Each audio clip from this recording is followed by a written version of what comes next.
টেলার্সের দোকান থেকে 5টা 3 পিস উদাও কাস্টমারের পরিচয় দিয়ে, ঠিক আছে? দেখতে চেহারা ভালো, বডি ফিগার সবই ভালো, মনে হয় ডিফেন্সে কোনো লোক হবে। সেই লোকটা একটা ভদ্র মহিলার দোকানে থাকতো। সরলতার সুযোগটা লইয়া দামি 3 পিস ছিল 5টা দোকানে দামি, সেই 3 পিসটা নিয়ে উদাও। মহিলা তো বোঝে নাই, মহিলারা কিছু একটা শুকাইছে, মহিলা অজ্ঞান। পরে দেখি বাইরে বেরোয়, দেখি বিভিন্ন চিল্লাচিল্লি শুরু হয়ে গেছে। দোকানের দামি দামি প্রোডাক্ট ছিল, 5টা 3 পিস ছিল জামদানি, সে হাই কোয়ালিটির মাল ছিল, সেই নাই।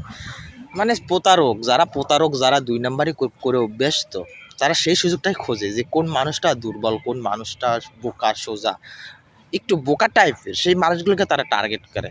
আমি দেখলাম বর্তমানে তো সিসি ক্যামেরা সব জায়গায় লাগানো থাকে, এত সিকিউরিটি থাকার পরেও তার ধরার মতো কোনো অপশন রাখা যায়নি, তার কোনো রাখা যায় না। এখন যদি সেটা যদি তদন্ত করা হয়, তার কি খোঁজা বের করা সম্ভব?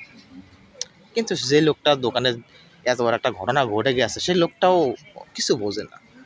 মানুষ প্রতারণা করার একটা লিমিট থাকে।